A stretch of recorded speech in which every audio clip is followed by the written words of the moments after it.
यहाँ पर वर्णन कर दिया कि ब्राह्मण के इतने भाग होते हैं, इनके माध्यम से ब्राह्मण उपदेश करता है, व्याख्यान करता है।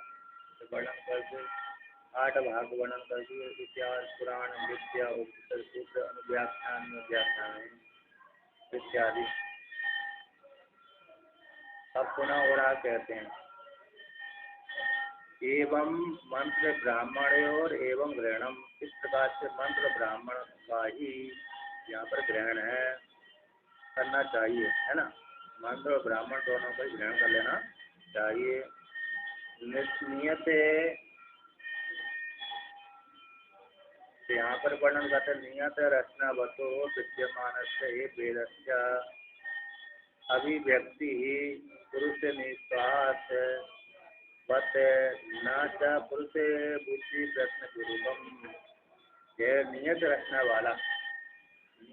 वाला जो वेद है, विद्यमान वेद का, तो नियत रचना वाला वेद मतलब जैसे इस जन्म में स्मृति है, अगले जन्म में भी उसी प्रकार की स्थिति रहेगी या तो विपरीत हो जाएगी, आगे पीछे हो जाएगी। स्मृति तो अगले कल्प में आगे पीछे हो जाती है। जैसे वर्तमान काल में मनुस्मृति 12 अध्याय वाली है, हो सकते हैं अगले कल्प में 12 अध्याय तो रहेंगे, लेकिन मंत्रों में कम ज्यादा हो सकते हैं अथवा आगे पीछे हो सकते हैं। इस प्रकार से जैसे गीता भी है 37 श्लोक वाली है, अब अगले कल्प में हो सकते है गीता के 37 श्लोक न रहे, है ना, कम ज्यादा हो सकते हैं, तो नियत रखने वाले नहीं है। तो अब जो वेद है तो वेद कैसे नियत रखने वाला है। वेद मतलब नित्य कैसे, क्योंकि वेद इस कल्प में जैसा है उसी प्रकार से अगले कल्पों में जैसे ही रहेगा। जितनी अध्याय है उतनी अध्याय रहेंगे, जो मंत्र जिस क्रम वाला है उसी क्रम वाला रहेगा। यथा धाता पूर्व अकल्प्यत, धाता ने परमात्मा ने पूर्व के अनुसार ही इस प्रकार से वेद की रचना करी। धाता पूर्व में जैसा था उसी प्रकार से उसने रचना करी। जैसे ईशावास्यम सर्वम, अब यहाँ पर ईशावास्यम का पहला मंत्र ये है ईशावास्य, अब तो अगले कल्प में भी उसी प्रकार से पहले ही मंत्र रहेगा, दूसरे नंबर पर नहीं आएगा। और भूतकाल में भी पहले ही रहा था। जैसे और लौकिक उदाहरण है, जैसे का वर्ग है,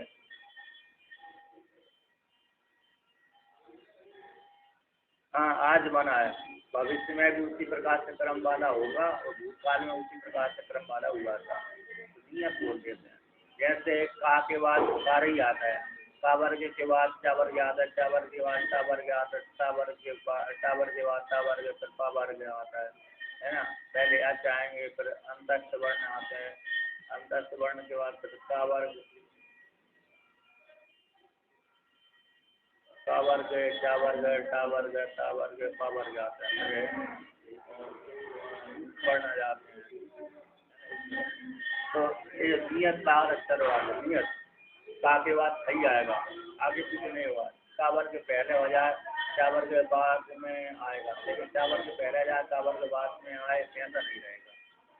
इस प्रकार से तो ये इसको बोल दिया नियत रखने वाले। धर्मराज गुरिंदर ने वेद का इसी प्रकार से सिद्ध करते हैं। वो कहते हैं वेद का के बाद सही आएगा, ग नहीं आएगा, का के बाद ककार नहीं आएगा, बल्कि का के बाद ककार के बाद ककार ही आएगा। तो नियत रचना वाले विद्यमान वेद की अभिव्यक्ति कैसी है, पुरुष निश्वासवत है, पुरुष के निश्वास के समान है, पुरुष की निश्वास निकलते बाहर भीतर जाते उसके समान है। न पुरुष बुद्धि प्रश्न पूर्वक, किंतु पुरुष की बुद्धि के प्रश्न पूर्वक वेद की अभिव्यक्ति नहीं है। जैसे पुरुष के प्रश्न पूर्वक तो स्मृति पुराण आदि की रचना होती है, तो चिंतन करना पड़ती है। ऐसा वेद को चिंतन करने की जरूरत नहीं रहती, भगवान की स्वास्थ्य मात्र है। अतः इसी उसे कहते हैं अनादि निर्जल है, सनातन है, उसका नित्य रूप से स्वीकार कर लेना चाहिए।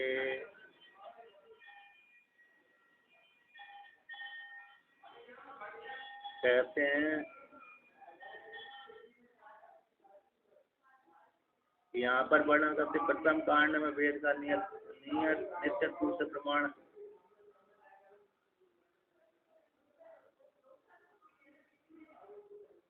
कौन? हाँ, इसी क्रम से ही होंगे। अगर अब जो सृष्टि प्रक्रिया जब महाप्रलय के बाद अगली जो सृष्टि होगी तो इसी प्रकार से वेद प्रकट होता है। उसमें विपरीत किंचित मात्र भी विपर्य नहीं होता। किंचित मात्र विपर्य हो गया तो फिर वेद कैसा होगा? नियत पाद वाला नहीं होगा, अनियत पाद वाला होगा। तो उसके लिए फिर प्रमाण की आवश्यकता होगी। किंतु इस वेद के लिए किसी दूसरे को प्रमाणित दूसरे से पूछने की जरूरत नहीं पड़ती। मैं प्रमाणित हूँ नहीं हूँ, शेष प्रमाण है, परता प्रमाण है। एक पूर्व मीमांसा में एक सूत्र आता है, श्रुति लिंग वाक्य प्रकरण स्थान समाख्यानि उत्तरोत्तर दौर्बल्यम पूर्व प्राबल्यम, है ना। पूर्व के प्रबल होते हैं, उत्तरोत्तर के दुर्बल होते हैं। तो श्रुति सबसे पहले प्रमाण है। इसके बाद लिंग प्रमाण। तो लिंग प्रमाण के लिए श्रुति की आवश्यकता होती है। श्रुति लिंग वाक्य को प्रमाण करने के लिए लिंग की आवश्यकता होती है और श्रुति की आवश्यकता है। श्रुति लिंग वाक्य प्रकरण स्थान आदि की स्थान है, समाख्य आदि, इनके प्रमाण करने के लिए ऊपर की जरूरत पड़ती है। इस प्रकार से अब यहाँ पर ये वेद भी कहते हैं वहीं तक नित्य है। कहाँ तक नित्य है? अरे जहाँ तक परमात्मा की अभिव्यक्ति नहीं होती, है ना। तो कहते हैं वेद को लेकर के नियतादु वेदो विशेषते आते प्रथम कांड में वेद का नित्य दूसरे प्रमाण के पास स्थापित किया है, उसको अनित्य माने महानी। तो यहाँ अनित्य माने महानी हो जाएगी, ऐसा पूर्व पक्षी शंका किया। कहते नियत इत्यादि में वेद विशेषित होता है। नियत आदि में मतलब कि परमात्मा इस प्रकार से वेद को नियत रूप से रचना करता है। यद्यपि वेद को ही पूरा नित्य मानेंगे तो एक को अमद्वितीय है, ये श्रुति बाधित हो जाएगी। परमात्मा ही अकेला अरे कहता है एक है, द्वैता पत्ति नहीं है, एक परमात्मा को छोड़कर दूसरा ही नहीं है। तो इसलिए वेद भी कुछ काल की सृष्टि के बाद फिर उसका परमात्मा में लीन हो जाता है। नियत रहता है, लेकिन नियत रूप से नित्य रहता है ना।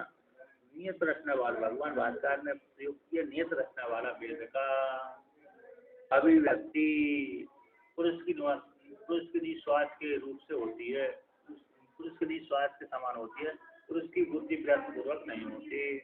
इसलिए वह नियत वाला वेद है, व्यवहारिक रूप से सत्य है ना। पारमार्थिक रूप से वह भी सत्य नहीं है।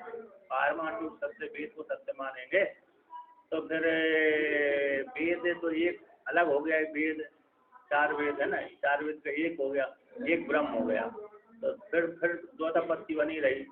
तो श्रुति कहती है एक हूँ हम द्वितीय, है ना, मैं एक हूँ अकेला हूँ, द्वितीय नाम कह रही है। तो इस श्रुति का बाधित हो जाएगा। फिर श्रुति को एक को हम अद्वितीय ऐसा प्रयोग नहीं करना पड़ेगी, फिर श्रुति को दो हम ऐसा प्रयोग करना पड़ेगी। तो इसलिए यहाँ पर कहते हैं जो वेद कहते हैं नियत पाद अक्षर वाला है ना। तो इस प्रकार से ऐसे पुरुष की स्वास्थ्य समान उत्पन्न होता है, पुरुष की बुद्धि प्रयत्न पूर्वक उत्पन्न नहीं होता। नियत आदि में ही वेद विशेष टीकाकार कहते हैं 599 पृष्ठ पे, नियत आदि में वेद विशेषित होता है। और कल्प के अंत में वेद कैसे हो जाते हैं? अंतरित हो जाते हैं। कल्पांत, कल्प का जो अंत हो जाता है ना कल्पांत में, तो अंतरेतान वेदान इत्यादि वाक्यात नियत रचना वत्वम वेदस्य करने से कल्प के अंत में वेद का अंतर्भूत हो जाता है। अब अंतर्धान हो जाते हैं, अंतर्हित हो जाते हैं। अंतर्हित कहाँ हो जाते हैं? तो परमात्मा में जाकर लीन हो जाते हैं। उसी परमात्मा पुनः हो जाते हैं। सृष्टि प्रक्रिया उत्पन्न होती है, उसी प्रकार से परमात्मा से वेद भी अभिव्यक्त हो जाते हैं, है ना। सृष्टि प्रक्रिया के आरंभ में ही वेद उत्पन्न हो जाते हैं। सृष्टि प्रक्रिया की जब समाप्ति होती है उस काल में वेद भी परमात्मा में लीन हो जाते हैं। लेकिन नियत रचना वत्वम वेद थे, नियत रचना वाला वेद है। इस रूप से वेद प्रमाण है, स्वतः प्रमाण है, नियत है और नित्य भी व्यवहारिक रूप से नित्य है, पारमार्थिक रूप से नहीं है। और कहते अनादि निधन है, अनादि निधन वेद इत्यादि सनातनत्वम तस्य निश्चयते, अनादि निंदा सभी का कारण है ना। अतः सभी का कारण उसको जानने की किसी उसको प्रमाण करने के लिए किसी की आवश्यकता नहीं रहती। परमात्मा स्वयं परमात्मा ने अपने आप ही श्वास के द्वारा उत्पन्न किया था। अनादि निधना नित्या बाघ उत्सृष्टा स्वयं आदो वेदमयी विद्या यथा सर्वा प्रवृत्तया। सबसे पहले परमात्मा ने धाता ने स्वयं परमात्मा ने उस स्वयं परमात्मा के मुखारविंद से ही श्वास से ही अनादि जो नितना वेद है बाघ के रूप में अभिव्यक्त हुआ था। फिर जो वेदमयी दिव्य वाणी है वेद है वह उसी से ही सारी प्रवृत्तियां होती हैं। इस प्रकार की स्मृति है। तो इस प्रकार कौन सी स्मृति का है मनु महाराज को देख लीजिए। नहीं मैंने नहीं लिखा। तो इस प्रकार से अरे मनु स्मृति का होगा तो दूसरी स्मृति का होगा कहीं का होगा, लेकिन देखा नहीं मैंने ध्यान से नहीं देखा इसलिए मैंने लिखा भी नहीं। पढ़ा तो था मैंने इसको लेकिन विचार नहीं किया कहाँ से आया कोई था। तो देखिए तो पुरुष की बुद्धि प्रयत्न पूर्वक ये सृष्टि ये वेद नहीं है, ये तो परमात्मा की श्वास है, यह पुरुष की श्वास के समान अभिव्यक्त हुआ है। और अभिव्यक्त जो परमात्मा कहे तो कृतक होने से अनितत्व हो जाएगा, नहीं कृतक नहीं है, अभिव्यक्त मात्र है। जैसे जैसे अरे वहाँ पर मृतिका में घट अभिव्यक्त था तो उसको अभिव्यक्त कर दिया है ना, पहले से ही था उसी प्रकार से अभिव्यक्त कर दिया, उसके द्वारा किसके द्वारा बना दिया गया कुमार आदि के द्वारा। लेकिन यहाँ तो परमात्मा में पहले से वेद था छुपा हुआ था, उसको अभिव्यक्त मात्र कर दिया, इसलिए घट के समान फूट जाता है, जल्दी फूट जाते हैं ऐसा नहीं है। लेकिन परमात्मा ने अभिव्यक्त किया, यद्यपि परमात्मा ने अभिव्यक्त किया है कृतक के संज्ञा उसकी हो रही थी, तो कृतक को न लेकर के यहाँ पर कैसे अभिव्यक्त मात्र है, इस प्रकार से है कि नहीं, ध्यान देना चाहिए। इसमें बुद्धि प्रणीन तत्व अभाव है, वो पौरुषी नहीं है। वेद में इस कहते हैं वेद यदि पौरुषी होता तो फिर नित्य नहीं होता। वेद कैसा है पौरुषेन पुरुष के द्वारा निर्मित होता तो नित्य नहीं होता, पर पुरुष के द्वारा निर्मित साधन को निर्मित ग्रंथ को किसी दूसरे की आवश्यकता होती है। जो पौरुषीय ग्रंथ होते हैं ना, स्मृति है, पुराण है, अन्य अन्य दर्शन है, ये पौरुषीय हैं, तो उन पौरुषीय दर्शनों को प्रमाणित होने के लिए दूसरे की आवश्यकता होती है, वेद की आवश्यकता होती है। उसी प्रकार से वेद पौरुष नहीं है बल्कि परम पुरुष परमात्मा की श्वास है, इसलिए उसको प्रमाणित होने के लिए दूसरे की आवश्यकता नहीं रहती, किसी की अपेक्षा नहीं है, इसलिए वो अप्रमाणित नहीं है बल्कि प्रमाणित ही है। बुद्धि पूर्व प्रणीत तत्व उसमें अभाव है। वेद में बुद्धि पूर्ण जैसे पुरुष से बुद्धि पूर्वक अपने ग्रंथ की रचना करता है, ऐसा वेद में बुद्धि पूर्वक ग्रंथ की रचना बुद्धि पूर्वक के समान ग्रंथ की रचना नहीं हुई। अतः बुद्धि पूर्वक वेद की रचना नहीं हुई बल्कि श्वास पहले से रखा था, कहीं रखा था, उठा के लिया है, इतना मात्र है कि नहीं।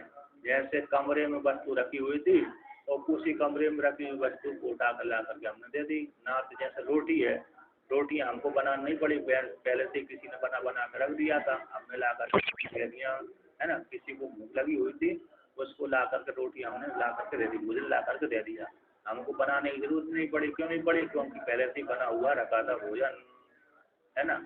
जहाँ पर भोजन नहीं होता तो वहाँ पर बनाना पड़ती, लेकिन पहले से रखा हुआ था भोजन तो हमने दूसरे को ला करके दे दिया तो खा लिया। उसी प्रकार से यहाँ पर भी वेद पहले से रखा हुआ था, परमात्मा में छुपा हुआ था, अंतर्हित था, उसी परमात्मा ने वहाँ से निकाल दिया। ले भाई इसको सेवन करो।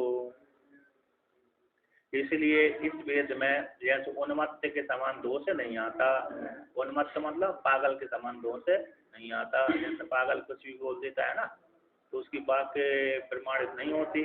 उसी प्रकार से यहाँ पर है, वेद में पागल के समान है, दोष नहीं आता। इस वेद का वाक्य का कोई भी काट नहीं है, कोई इसका अर्थ बाधित नहीं होता। वेद के वाक्यों का अर्थ बाधित नहीं होता। अबाधित अर्थवत्वात् है, अबाधित अर्थ वाला होता वेद। वेद ने जो बोल दिया वो सत्य है ना, वही होकर रहता है।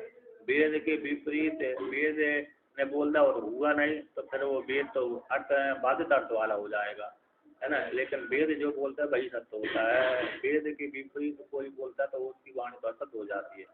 इसी वेद का जो अर्थ है उसका कभी बाध नहीं होता। अबाधित अर्थत्वात् ऐसे ही दे दिया, है ना। उन्मत्त वाक्य समान सादृश नहीं है वेद में कोई लक्षण, क्योंकि अबाधित अर्थ वाला वेद है। अब और आगे वर्णन करते हैं। अब ऊपर आते हैं, कहते हैं अतः प्रमाण, ऊपर की पंक्ति बात 600 नंबर पृष्ठ पे कहते हैं अतः प्रमाणम निर्देश्य एव स्वार्थ। इसलिए वेद अपने प्रमाण में किसी दूसरे के अपेक्षा नहीं, स्वार्थ में ही प्रमाण है, स्वार्थ में स्वव्यत्यय में प्रमाण है, किसी दूसरे की उसको अपेक्षा नहीं है। उन्मत्त जैसे उन्मत्त आदि के समान नहीं है वो, है ना।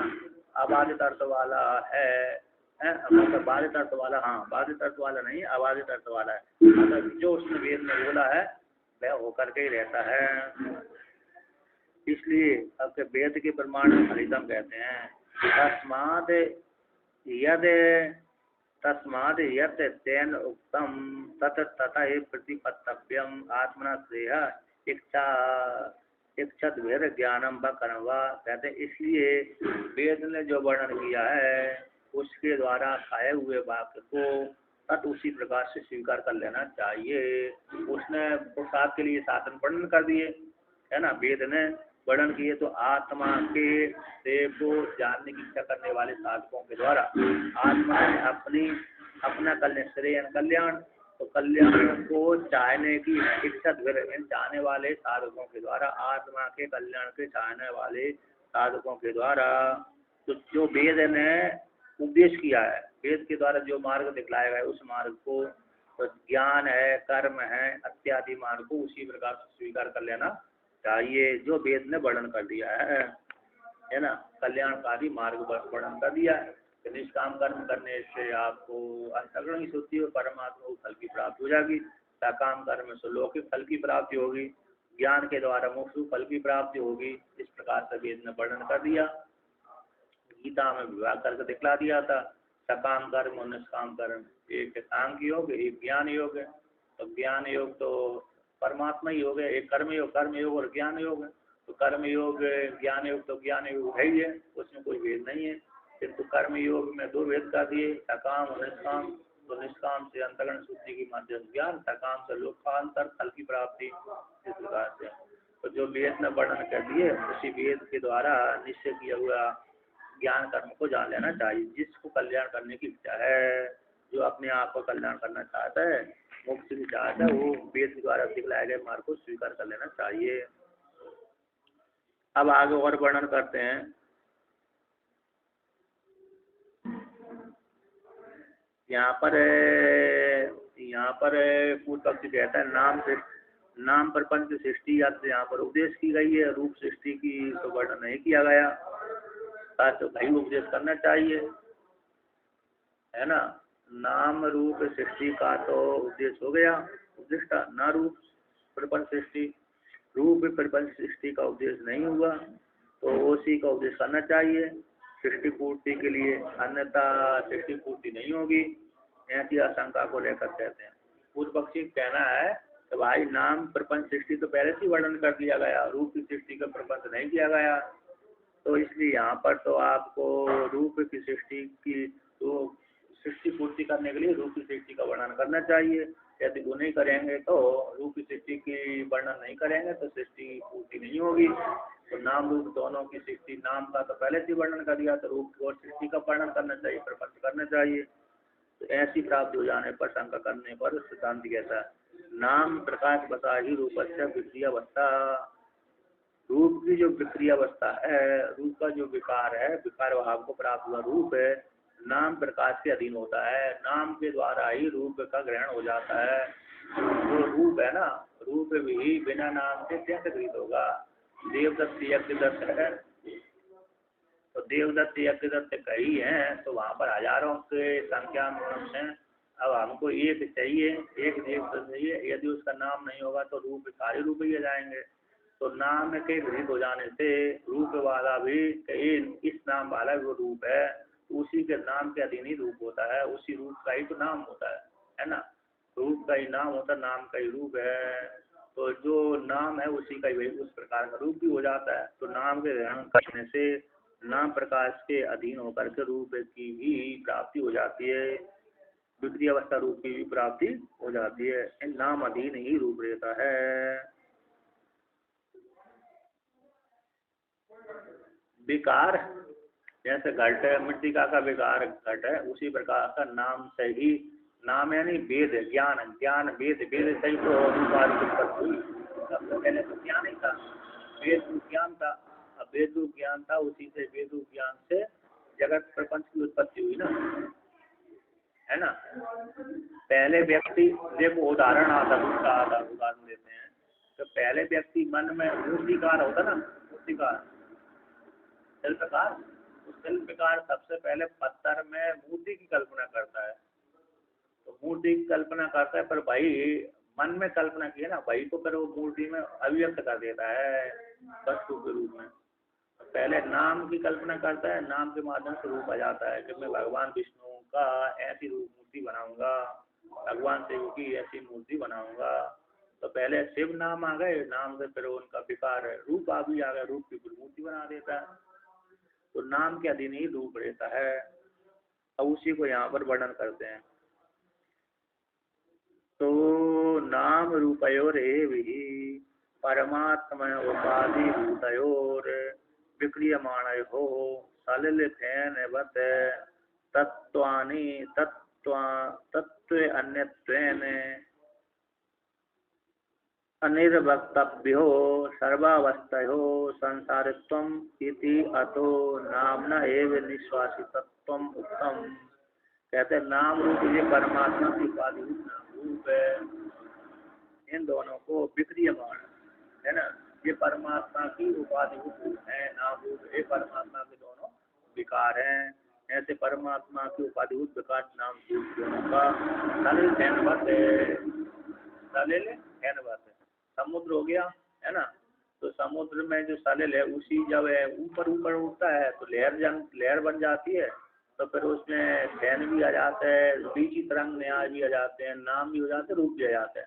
ऊपर ऊपर यद्यपि सलिल सामान्य सलिल है, जल है, अब उसमें हवा के माध्यम से ऊपर लहर चलेगी बड़ी, तो बीची तरंग न्याय बोल देते हैं, बीची है ना, मतलब फैन आ जाता है, बुलबुला आ जाते हैं, और ऊंची ऊंची दीवार के समान पानी आ जाता है, दिख जाता है।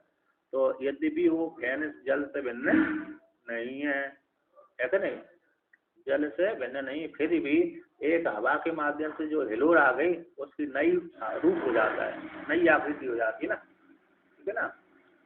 नहीं तो समतल में जहाँ पर तालाब का जल है वो समतल में है, जब हवा नहीं चलती है तो उड़ता नहीं, जैसी हवा चलने लगती है तो बड़ी बड़ी हिलोर उसमें आने लगती हैं। तो सलिल फैन के समान, बुदबुद आदि के समान।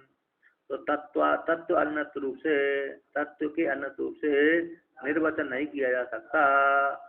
निर्वक्तयो अनिर्वक्तयो, तत्व के अन्य रूप से जिनका निर्वचन नहीं किया जाता, ऐसी सर्वावस्था में तो इन्हीं का ही संसारत्व है, इन्हीं का ही कैसा है संसारत्व है।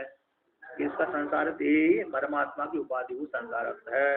अतः इसी रूप से नाम ना एक नाम के द्वारा ही नाम की, इसलिए नाम से ही निश्वासित उत्तम, नाम के द्वारा ही रूप का ग्रहण हो जाते, इसलिए नाम का वर्णन किया गया है जो परमात्मा की श्वास है। यहाँ पर सर्वावस्था है, व्यक्त और अव्यक्त अवस्था है ना, व्यक्त अवस्था और अव्यक्त अवस्था दोनों का, सर्वावस्था का वर्णन किया टीकाकार ने, व्यक्त अवस्था और अव्यक्त अवस्था में, ये दोनों में संसारित्व है, यानी मूर्ता मूर्त ही संसार है, नाम रूप ही संसार है, परमात्मा की उपाधि रूप है, नाम रूप से रहते संसार है नहीं है। नाम के द्वारा ही ग्रहण हो जाता है। इसलिए नाम रूप वेद का, नाम रूप वेद का परमात्मा की श्वास है, परमात्मा की श्वास से निकला हुआ है। उत्तम काय दी गया, कह दिया गया।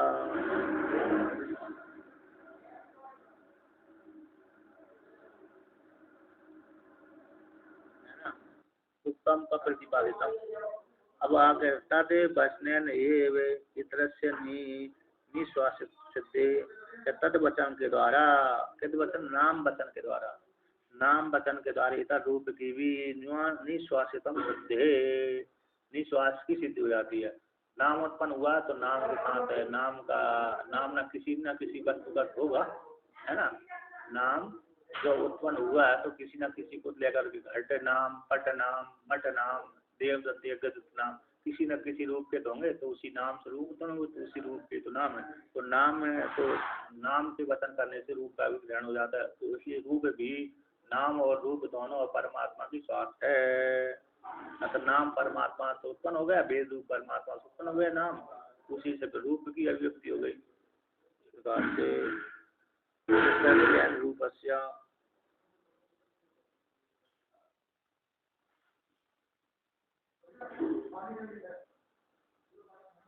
अभी आगे वर्णन करते हैं। अथवा अथवा कहते सर्वस्य द्वैत समुदायस्य,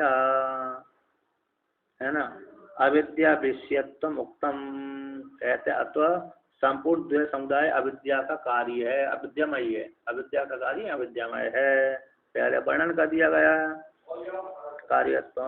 तो कहाँ कहते ब्रह्मतम पराधात इदम सर्वम एदयम आत्मा इत्यादि वाक्य के द्वारा ब्राह्मण उसको पराभव कर देता है। जो ब्राह्मण जाति को अपने से भिन्न मानता है, ये जो साधक होता है वेद बुद्धि से जानता है, तो वेद बुद्धि को जानने वाला जो साधक को जाति क्या कर देती है, पुरुषार्थ से भ्रष्ट कर देती है। तो क्यों?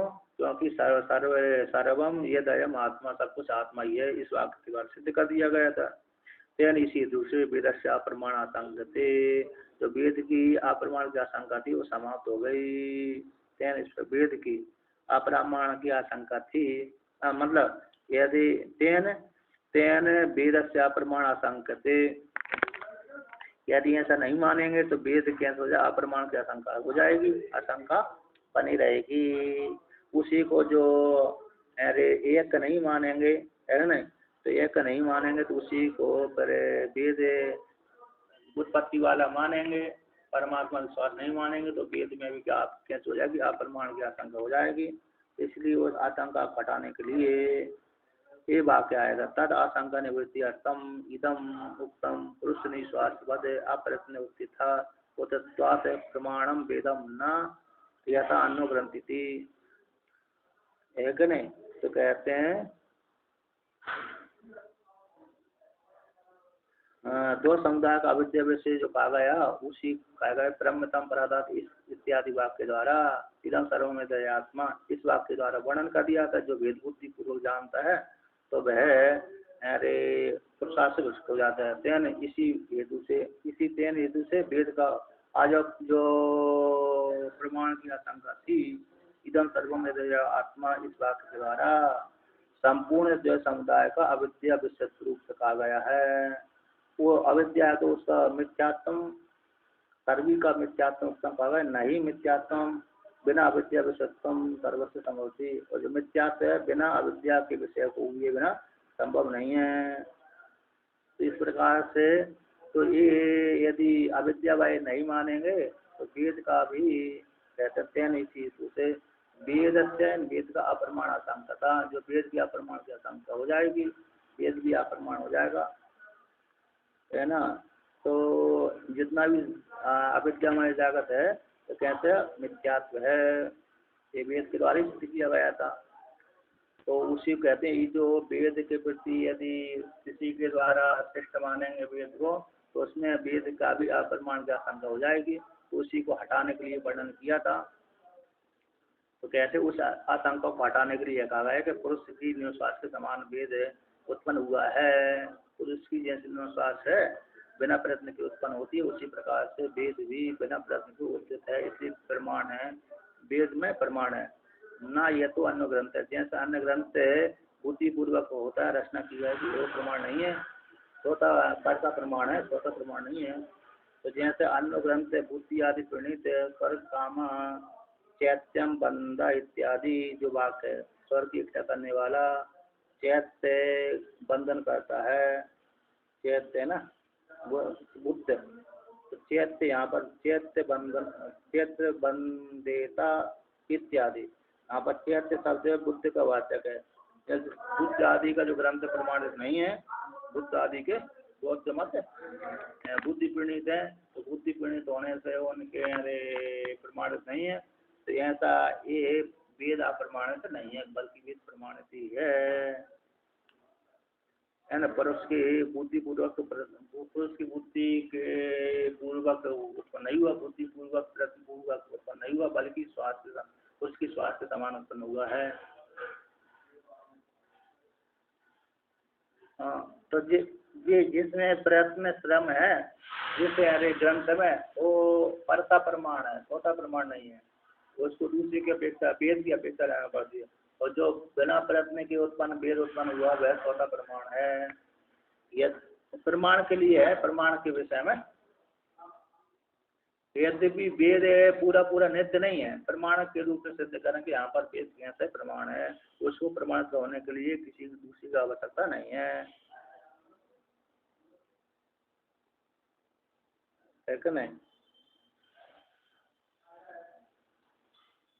इतना ही लेना है यहाँ पर।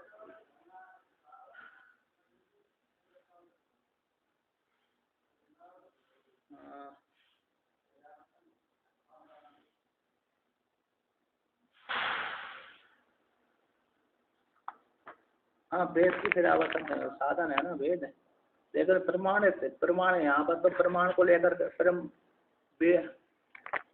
मतलब हाँ, तो परमात्मा की श्वास के समान श्वास होता है, वैसे हेतु से प्रमाणित है। और दूसरा हेतु, दूसरा एक और प्रमाणित है, अर्थ का कभी बाध नहीं होता, वेद के अर्थ का बाध नहीं होता, इसी हेतु से प्रमाणित है। किंतु अन्यों के बाद का, अन्यों के कथन का बाध हो जाता है, इसलिए वो प्रमाणित नहीं है। अन्य वादियों के द्वारा बुद्धि प्रणीत जो ग्रंथ हैं, उनके वाक्यों का क्या होता है, अर्थ का बाध हो जाता है। तो कभी कभी हो जाता है, यदि वेद के विपरीत बोलते हैं ना, तो वेद के विपरीत बोलने से वो अप्रमाणित हो जाते हैं। यहाँ पर यही है।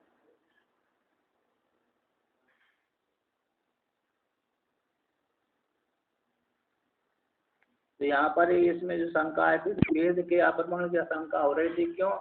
द्वैत समुदाय को अविद्या का विषय कहा गया है ना, संपूर्ण द्वैत समुदाय को अविद्या का विषय कहा गया था। तो जब द्वैत समुदाय अविद्या का विषय है, तो वेद भी फिर अविद्या का विषय हो जाएगा, तो अप्रमाण हो जाएगा। इसमें ये शंका कहाँ पर आई थी कि वेद को प्रमाण माने कि न माने। तो जितना भी द्वैत प्रपंच है ना, अथवा को लेकर के भी शंका बनी थी। अथवा सर्वस्व द्वैत जातस्य, जितना भी द्वैत समुदाय है अविद्या विषय कहा गया है, अविद्या का विषय वर्णन कर दिया गया उक्त है। और इस वाक्य के द्वारा किसके वाक्य द्वारा? ब्रह्म संपराधात इदम सर्वम हृदयम आत्मा, जितना भी आत्मा से भिन्न दूसरा देखता है तो वो सारा कहता है अरे उसको पराभव कर देता है इत्यादि वाक्य के माध्यम से। तो संपूर्ण द्वैत समुदाय यह मिथ्या है, संपूर्ण द्वैत समुदाय मिथ्या है, तो उसी के अंतर्गत तो वेद आ गया, क्योंकि जो मिथ्या है अविद्या के विषय ज्योत समुदाय जितना सर्वस्व द्वैत जातस्य, जितना भी द्वैत समुदाय में अविद्या के विषय कहा गया है, और अविद्या का जो विषय होता है वो मिथ्या होता है। उसी को ये टिप्पणीकार ने वर्णन किया था कि बिना मिथ्या के अविद्या विषय हुए बिना मिथ्या सिद्ध नहीं हो सकता। जब जितना द्वैत प्रपंच है तो मिथ्या सिद्ध हो गया, क्योंकि अविद्या का विषय है। अविद्या का विषय हो जाने से मिथ्या सिद्ध हो जाने पर तो वेद भी तो मिथ्या सिद्ध हो रहा है ना। मतलब ये शंका यहाँ पर ऐसी उठ रही है कि जितना भी पहले श्रुति ने वर्णन कर दिया, जितना भी जगत आदि प्रपंच दिख रहा है वो जगत आदि प्रपंच के यहाँ जो समुदाय सारा अविद्या का विषय है, और जो अविद्या का विषय होता है वो मिथ्या होता है। अविद्या का जो विषय होता है वो मिथ्या होता है। और वेद भी तो नाम रूप वाला ही है, वेद भी तो अविद्या की कोटि में आ गया। तो अविद्या की नाम रूप वाला है, क्योंकि वेद से नाम रूप जगत उत्पन्न हुआ है, तो नाम रूप कोटि में नाम रूप कोटि वाला होने से अविद्या की कोटि में आ गया। तो अविद्या की कोटि में आ जाने से फिर वेद भी तो अप्रमाणित हो गया। वेद भी कैसे हो गया? अप्रमाणित हो गया। तो ये अप्रमाणित शंका आ रही है। क्यों आ रही है? तो जितना भी द्वैत प्रपंच दिख रहा है वो अविद्या का विषय है, और अविद्या का विषय हो जाने से अविद्या मिथ्या है। तो उसी प्रकार से वेद भी नाम रूप वाला है, तो नाम रूप वाला हो जाने से वह भी अविद्या की कोटि में आ जाने से मिथ्या सिद्ध हो गया।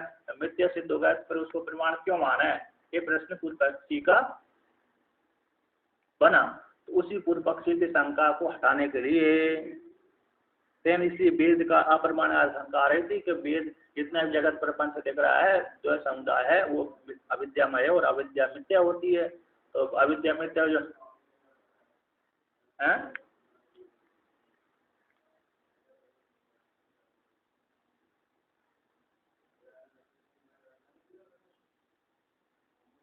नहीं, हाँ वो तो ठीक है, लेकिन हम तो ये शंका यहाँ पर, ये शंका प्रश्न किया, शंका ये हो रही है यहाँ पर, तो वेद वेद प्रमाणित है अथवा नहीं है?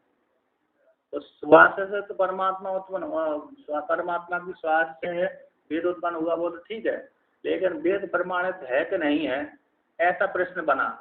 तो वेद को तो यहाँ पर पूर्व पक्षी ने कह प्रश्न कर दिया कि भाई जितना भी जगत पर पंच दिख रहा अविद्यामय है, तो अविद्या तो प्रमाणित नहीं है, अविद्या तो प्रमाणित नहीं है। तो उसी प्रकार से नाम रूप जो जगत है वो वेद के द्वारा उत्पन्न हुआ, तो वेद भी नाम रूप नाम के अधीन हो जाता है। तो नाम के अधीन होते ही वो भी अविद्यामय है, तो अविद्यामय हो जाने से वेद भी अप्रमाणित है, ऐसा पूर्व पक्षी कहना है। तो सिद्धांति का कहना कि नहीं भाई, तो उसी जो शंका पूर्व पक्षी के द्वारा उठाई गई थी, उसी शंका को समाधान करने के लिए ये वाक्य है। कौन सा वाक्य है? तद आशंका निवृत्ति के लिए कहा गया है, ये कहा गया है। जो शंका आ रही थी कि नाम वाला जो वेद भी अविद्या कोटि में जाने से मिथ्या सिद्ध हो रहा है, तो मिथ्या वाली वस्तु के ऊपर विश्वास नहीं किया जा सकता, है ना, मिथ्या वाली वस्तु के ऊपर विश्वास नहीं किया जा सकता। तो जो वेद में अविश्वास की आशंका हो रही थी, अप्रमाण की आशंका हो रही थी, उसी को लेकर कहते हैं पुरुष निश्वासवत, जो पुरुष की श्वास के समान ये वेद उत्पन्न हुआ है। यदि पुरुष की बुद्धि पूर्वक के यदि प्रमाण की आशंका बनी रहती, प्रमाणित है कि नहीं है ये आशंका बनी रहती, किंतु ये बुद्धि की प्रयत्न, पुरुष की बुद्धि के प्रयत्न पूर्वक उत्पन्न नहीं हुआ, बल्कि परमात्मा की श्वास, पुरुष की श्वास के समान है, परमात्मा की श्वास से उत्पन्न हुआ, बिना प्रयत्न को उत्पन्न हुआ, इसी हेतु से प्रमाण है। और दूसरा नियत, तो उसमें हेतु कौन सा है? नियत रचना वाला है, नियत पाद अक्षर अवसान वाला, नियत रचना वाला है। नियत रचना वाला होने से मुख्य हेतु तो यही है। मुख्य हेतु कौन सा है? वेद प्रमाण होने के लिए तो नियत रचना वाला है कि नहीं? जैसे का के बाद ही आएगा, का के बाद ग नहीं आएगा, ककार के बाद हकार ही आएगा, ककार के बाद गकार अथवा चकार नहीं आएगा, ककार के बाद हकार ही आएगा। तो नियत है रचना वाला वेद है, इसी हेतु से प्रमाण है। और उसका दूसरा एक और हेतु दे दिया, तो उसके अर्थ का कभी भी बाद नहीं होता। जो वेद बोलता है वही होता है, जो वेद नहीं बोलता तो नहीं भी होता।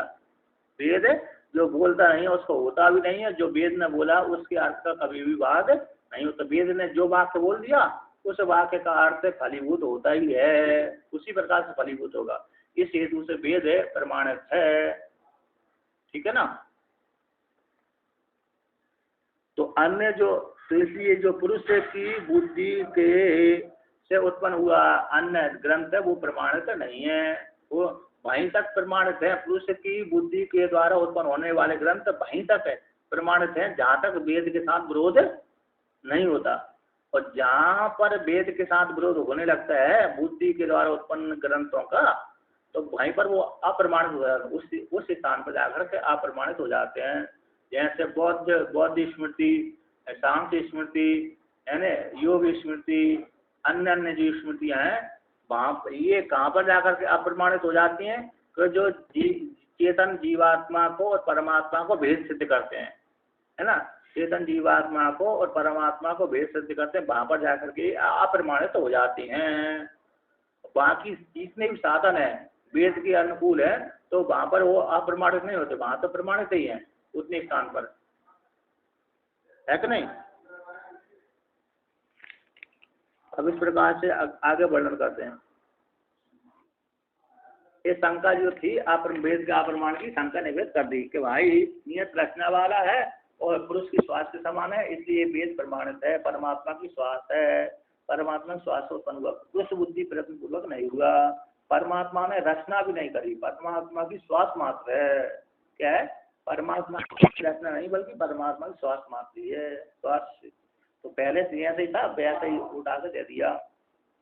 अब और भी आगे वर्णन करते हैं। अब यहाँ पर वेद प्रमाणित हो गया, वेद के द्वारा अब परमात्मा को सिद्ध करते हैं। तो इस प्रकार से साधक चिंतन करे, जितना भी जगत प्रपंच परमात्मा की श्वास रूप वेद से उत्पन्न हुआ है, फिर अंतिम में जाकर के महाप्रलय में जाकर के परमात्मा में जाकर के लीन हो जाता है, उसको सिद्ध कर रहे हैं।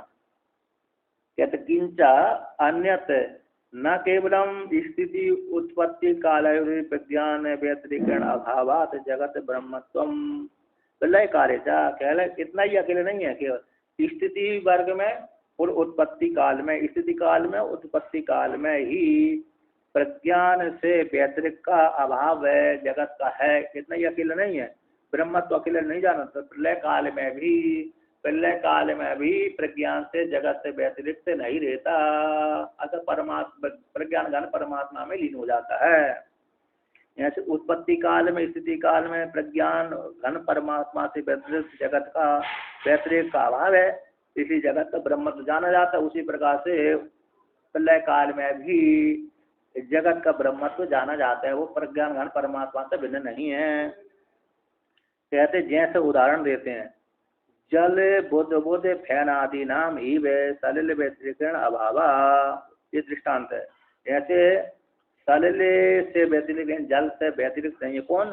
जल बुद्ध फैन आदि जितने दिखते हैं तालाब में नदियों में, बुद्ध दिखते हैं, बुलबुले दिखते हैं, फैन दिखता है ना, वो जल से भिन्न नहीं है, तो उसका ही रूपांतर नाम दिखता है, भिन्न दिखता है। बुलबुला हो जाते हैं तो कहते हैं जल का बुलबुला फैन आदि है, जल से ही बने थे, वो जल से भिन्न नहीं होते। जब देखा सब हवा के माध्यम से हवा निकल गई वहां से, तो अपने आप ही जल जो बुलबुला थे, है ना, उसी में जाकर के फैन और बुलबुला दोनों कैसे हो गए, उसी जल में जाकर लीन हो जाते हैं, तो जल से भिन्न नहीं रहते।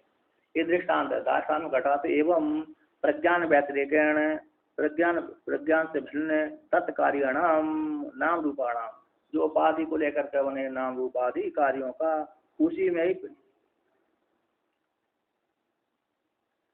हाँ नाम रूप के द्वारा परमात्मा ही लक्षित होता है। नाम रूप ब्रह्म ही है, मतलब कार्य है, उपाधि है उसकी, उपाधि के द्वारा उपाधि जाना जाता है, उपाधि के द्वारा उपाधि परमात्मा लक्षित हो जाता है। तो नाम रूप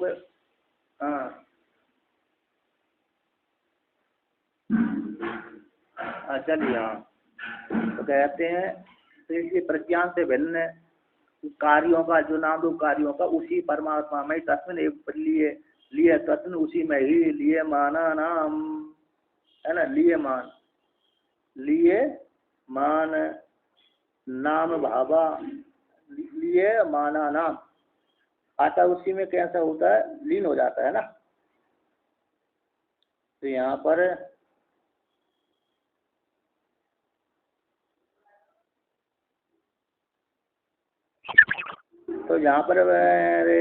इसमें क्या करते हैं, प्रज्ञान से व्यतिरिक्त, प्रज्ञान एवं प्रज्ञान व्यतिरिक्त है, प्रज्ञान से भिन्न उन कार्यों का, जो नाम रूप कर्मों का, कार्यों का और कर्मों का, तस्मिन उसी परमात्मा में लीन होने वाले उनका अभाव है। परमात्मा में कैसा है, अभाव है, अर्थात उस परमात्मा से भिन्न है, मतलब परमात्मा में कुछ है ही नहीं है, उसी से उत्पन्न हुआ, उपाधि रूप से उत्पन्न हुआ है, उपाधि रूप से कुछ है ही नहीं, उपाधि रूप उसको उपाधि मात्र है ना।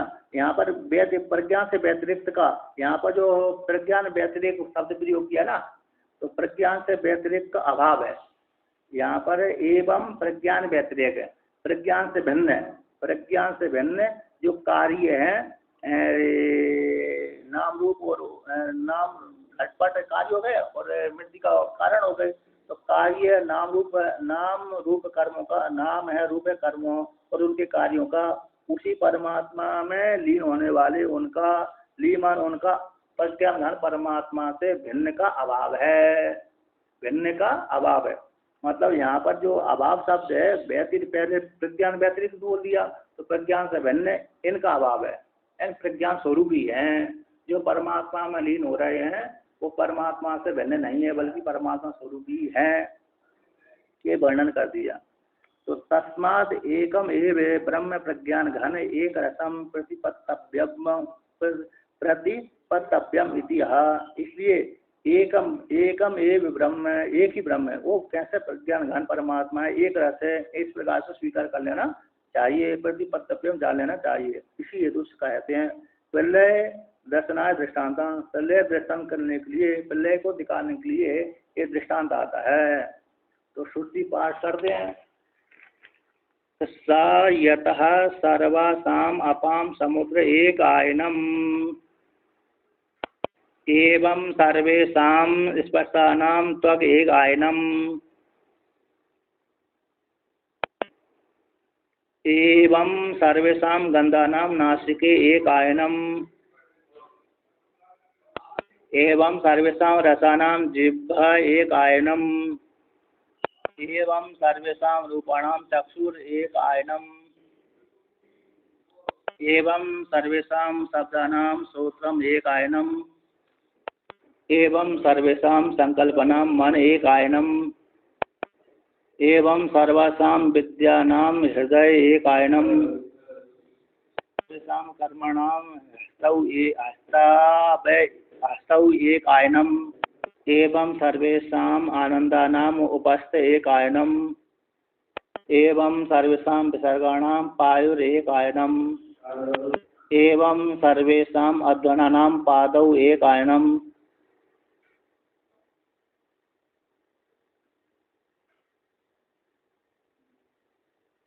एवं सर्वेषां वेदानां वाग एक आयनम।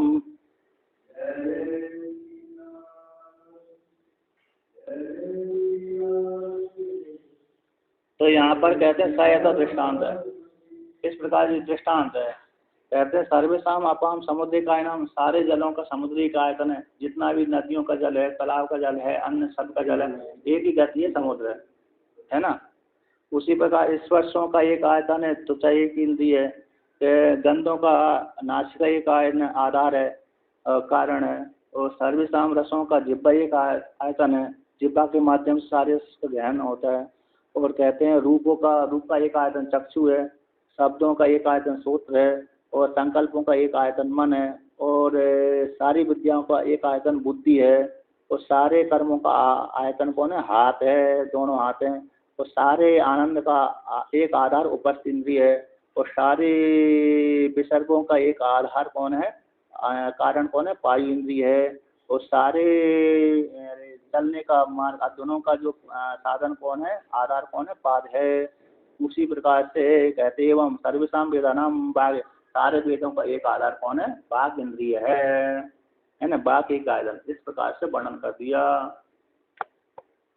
ठीक है ना, सबका कारण है, इन सबका ये सारे कार्य इसी कारण में जाकर लीन हो जाते हैं। अब दृष्टांत को दासा में घटा दी, उसी प्रकार से जगत प्रपंच प्रज्ञान घन परमात्मा में जाकर के लीन हो जाता है।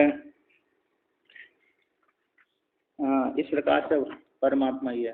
तो सा यथा यन प्रकारेण, जिस प्रकार से सर्वेषां नदी पापी तड़ाग आदि गता नाम अपाम समुद्र अवधि एक आयनम एक गमनम एक प्रलयो अविभाग प्राप्ति जाता। उसी प्रकार से नदी का जल, पापी का जल, तड़ाग का जल आदि जितना कुएं बावड़ी आदि का जल है, सबका जलों का समुद्र एक है।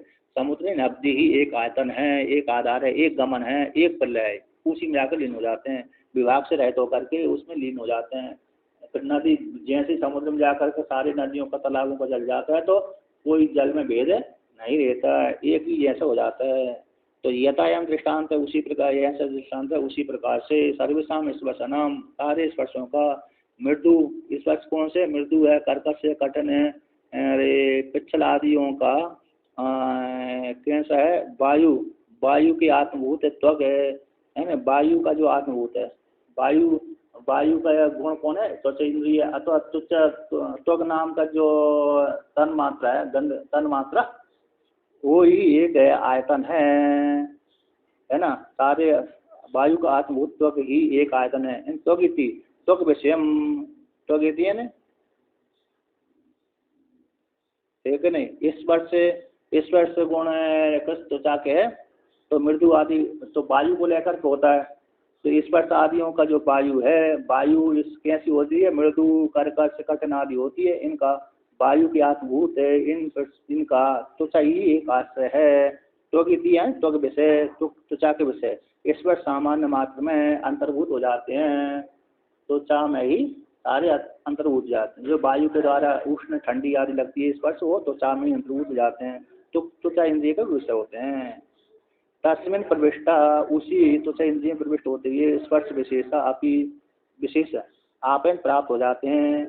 तो जैसे आप एक समुद्रम, जैसे जल है समुद्र में प्रवेश हो जाता है, समुद्र एक आधार हो जाता है, समुद्र एक गति है, उसी प्रकार से त्वचा इंद्रिय में, त्वक इंद्रिय में सारे स्पर्श वायु के जो कार्य विशेष हैं, ठंडी गर्मी आदि भी स्पर्श है, उसी त्वचा इंद्रिय में अंतर्भूत हो जाते हैं। तत् व्यतिरिक्त अभाभूता भवंती, उससे व्यतिरिक्त समुद्र से भिन्न जल नहीं रहता, उसी प्रकार त्वचा से भिन्न स्पर्श नहीं रहता, तन मात्रा रूप त्वचा से भिन्न नहीं रहता।